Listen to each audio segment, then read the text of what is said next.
Hey, everybody. I hope that you all are well. It has been a while since I have come to you in this format. Um, we have been quite busy, a lot of things going on, but I did want to take an opportunity here to go over a couple of images with you. We had a chance to, at a clickcon, I went to uh, my first photography convention over the summer, and I had an opportunity to attend ClickCon that was in Detroit. They've been having this for several years now, and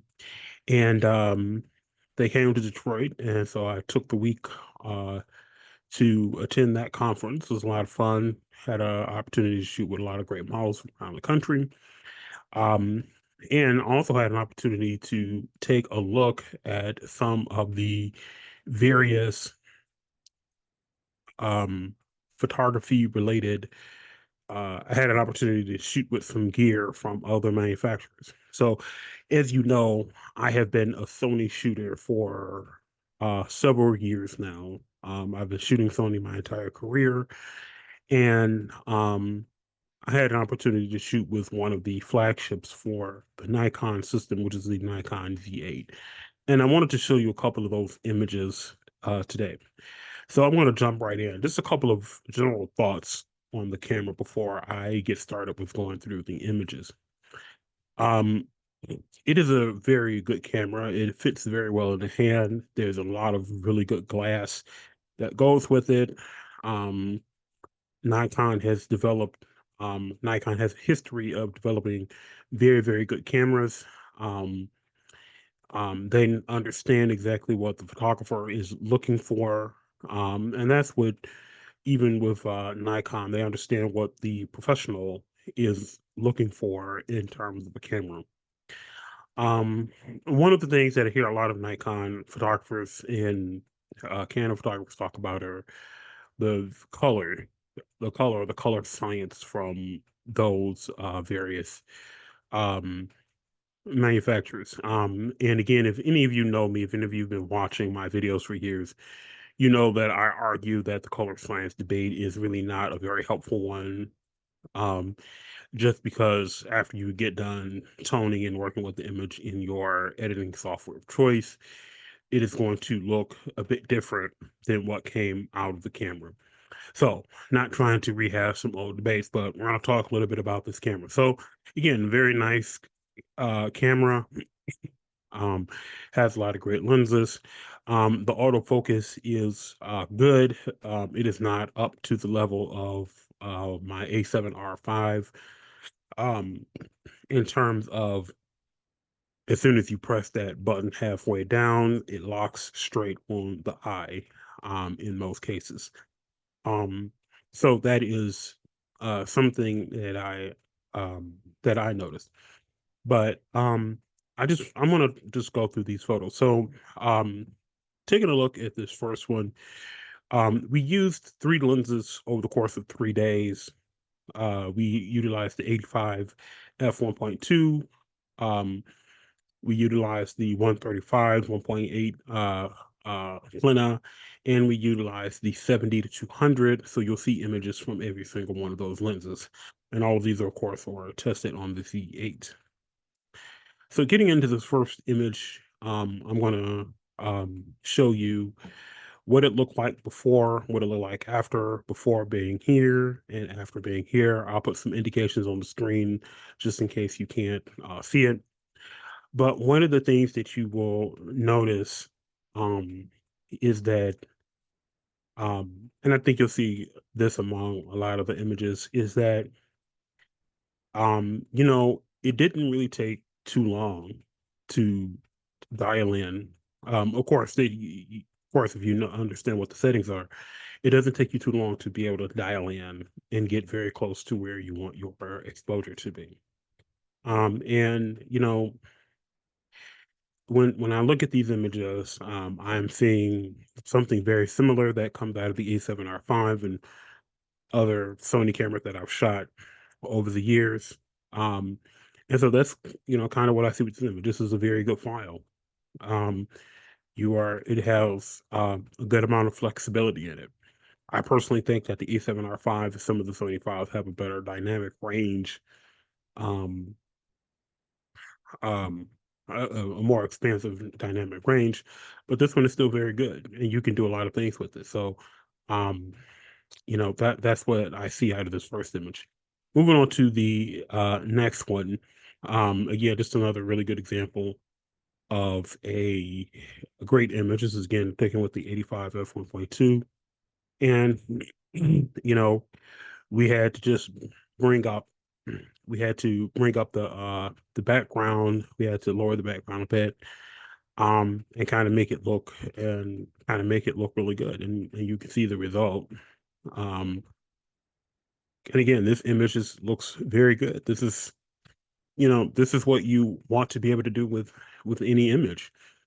And being a camera that costs a lot of money, this is exactly what you would expect to see out of a professional grade camera. And so, I understand why the Nikon guys and ladies are very,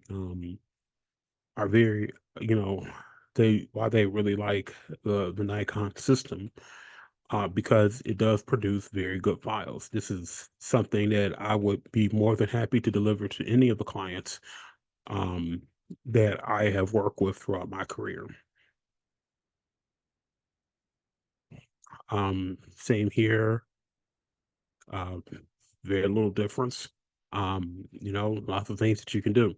So we transfer to moving on to our next image. Um, we took this one in a studio setting. Again, this is still with the 85 1.4, 1.2. And again, this very, very nice looking thing. You get some, I made some adjustment to the colors, um, in contrast as I normally do. I just edited the same way that I would edit with any file. And again, something that I had mentioned before is that the dynamic range seems to be more expansive in the Sony files than opposed to the Nikon files from what I've seen. And there may be some out there that disagree. Um, and I don't do like factory tests and things like that. But this is just from the feelings that I got. I didn't think I was able to pull the file as much as I would have on a Sony on one of my A7R5 files, but I was still able to do a lot of good things with these images. Taking a look at um, just going through some additional ones. Got a little closer here. Um, and I'll say this: the 85 1.2 is a very good lens. I think you can see that the quality of the images that you get. Let's take a look at those eyes really close. You can see that that was pretty sharp. We shot this one. Let me take a look at those settings real quick. We shot this one at 6:3, so we were in a studio environment, and you can see how nicely it looks. The skin looks great on this model, and it can often be very difficult for cameras to. It can often be very difficult for cameras to properly render skin of darker subjects. So that is one thing. And cameras have come quite a ways during my career in doing that. Some cameras that I use that would have to spend a lot of work when I would trying to fix the file. Um, when I was shooting with someone who had darker skin. And these days, cameras do a much better job at rendering skin tones of people with darker complexions. So I am glad to see that that has been greatly improved over the years. And you can see that in this file. And that was one of the things I was looking for. And and you can just again you can see um, how nicely it looks. Um, there's very little to complain about with this file with these files from what I can see. And moving on to another one, we switch over to the 135. Now, the 135 is an interesting lens. The Plana um is a very expensive lens, and it focuses very well. It does a great job, and you're going to see that in some of the images that I'm going to show you with the 135. And just it does a great job. I didn't see anything in here that would have me cause for concern. And what's around his eye, this model had just finished a photo shoot where he had a lot of gray paint on him. So if you're seeing a lot of gray stuff on him, that is from the paint that he had on him. Now I shot this one wide open, and again, let's take a look at the before and after, and you can again see that very little work needed to go into this. Very little work needed to go into this portrait. And it just demonstrates it demonstrates how well the Nikon system really is, and how good these files actually look. I don't think that anybody can complain about the quality of images that you get out of here. And even on that, the next portrait I'm going to show you was taken at a higher ISO. You can see that this ISO was at 3200, and you can see how nicely that looks. Taking a look at before and after, we see some kind of things here. There's a bit of fringing and some things, but cleaning it up, it cleans up very nicely. Um, you can that is a very clean clean image at ISO 3200.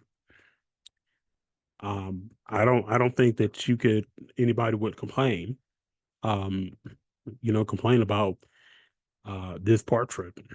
Um, you know, I personally would not complain about this portrait um being shot at ISO 3200, and it was a pretty simple cleanup job.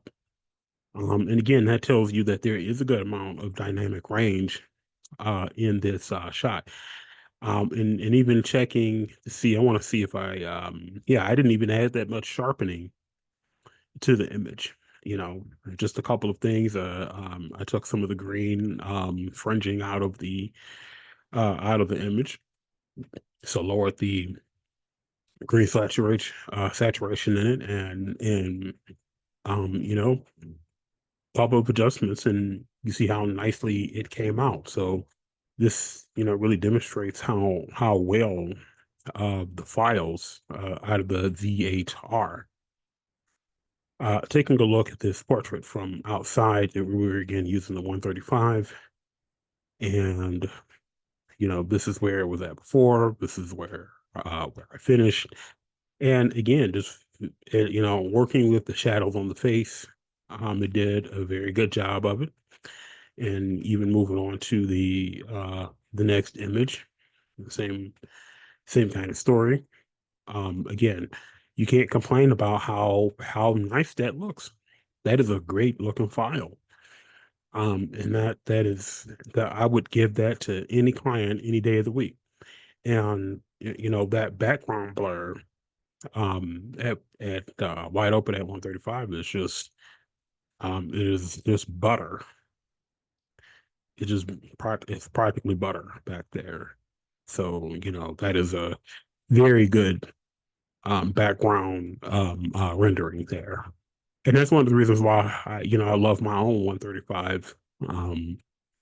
Because you can just see that happens every single time I open all the way up. Now this one was shot at f2, so again that's still really good at f2. Taking a look at the next one, we were again at f2 on this one. So so again, that's a very good um oh, sorry here. Yeah, there we go. You can see again, it cleaned up extremely well. Um, and just looks really good. So um,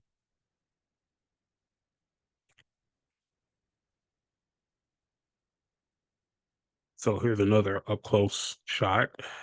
Um, and you can see where it started and where we ended up. So still very, very nice. Um, just very few things to say.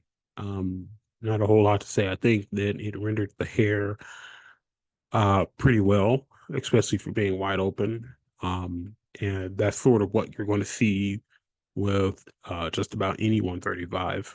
So it's again a very nice looking render. Uh, Getting back into the studio, this is where we shot with the this is where we shot the 70 to 200 VR Nikon's 70 to 200 2.8, and this one has the vibration, so that's the the lens stabilization in the lens. And I think it did a great job. Very nice render. 70 to 200 70 to 200 2.8s usually do a very good job in situations where you're shooting portraits. Those are usually the kind of lens that you want to use. It usually does a really good job at that. Um, Taking a look at where we started and where we ended up. Uh, Here we go. So again, very few adjustments. Um, very few adjustments. Just looks it looks very good. Yeah, not too much that you can complain about that one. Same thing here. Very nice sharpness on the face, renders the skin very well. We see no, like little to no CR. Um, Even usually on a lot of juries and stuff like that. Um, that can tell you if you're going to get a lot of like little messy stuff there. None here. The rendering on this lens is superb, and that has been, and just what you've seen with all the other lenses, all of them have done a very good job with that. Um, Coming into this last couple of photos, we have a couple of just shots outside, and again, it's a very nice looking render here. Very good focus on the eyes here. And again, the autofocus had some issues. Uh, it had some issues pumping around, and so um, I had to put the camera into a flexible spot where I can just select my focusing point. And so that's what I had to, that was one of the things I had to do. I will tell you that the 7200 VR does actually, it does have a bit of weight to it, especially when you have it attached to the V8. So, one thing about it is that for my Nikon friends, um, you guys must have, if you own this lens, you probably have a lot of very good arm strength because that lens was a hefty was a fairly hefty lens. It is much heftier than the Sony 70 to 200 G2 lens. Um and probably around the same weight as the first version of the Sony 70 to 200 G, but the second one is a is much lighter. So moving on to this next image here, just more of a full body shot, and again, just looks very good. Um, Very light, lightly touched things here. Sometimes you can see some issues with the shoes, and I think these shoes look pretty good. There's not a lot of icky stuff going on there. So um, looks pretty good. Taking a look at the eyes there. Again, very sharp. Um, let's head into this next photo.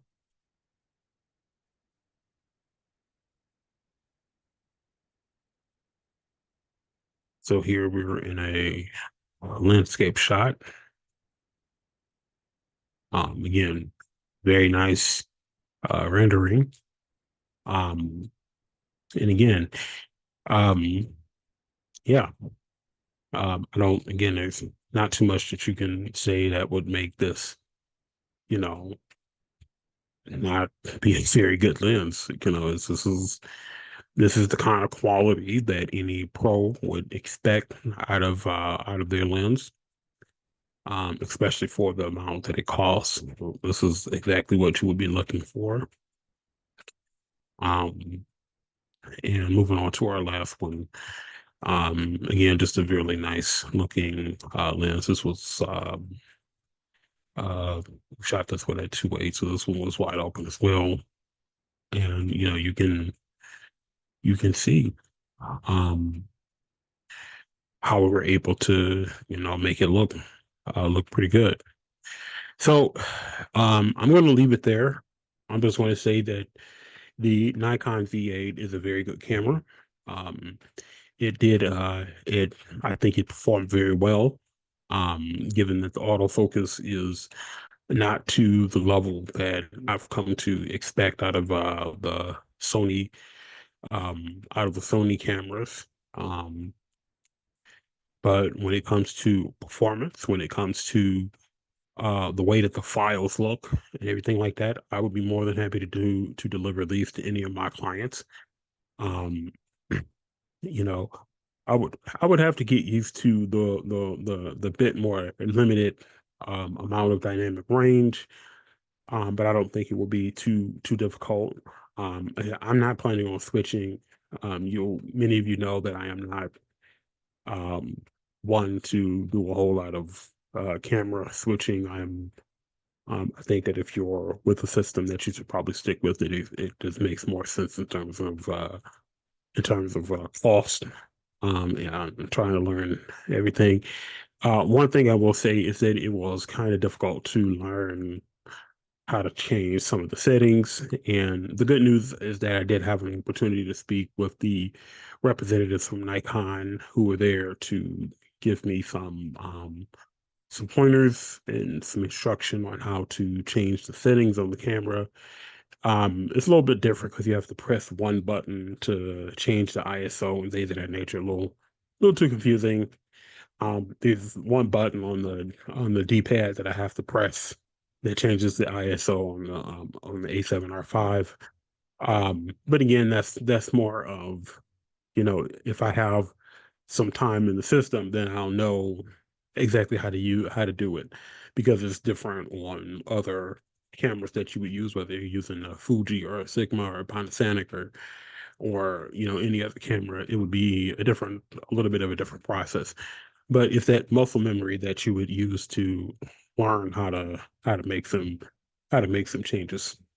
So um so all in all, Nikon Z8 um and the 85-1.2 and 135-1.8 and the 7200 VR, all very good body, paired with a number of very good lenses that are available in the Nikon system.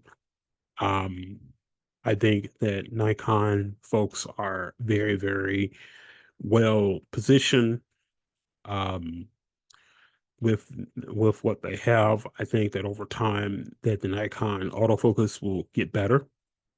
Um, and in the future, I hope that I'll have another opportunity to play with some Nikon gear. I'm really interested in that new, I believe it's the Z6 III. I would like to try that.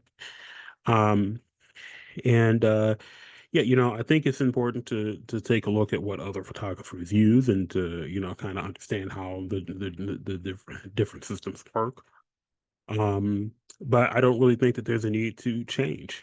At least for my purposes, I don't see a compelling reason to switch from one system to another. So I'm going to leave it there. Thanks a lot, and we'll catch you next time.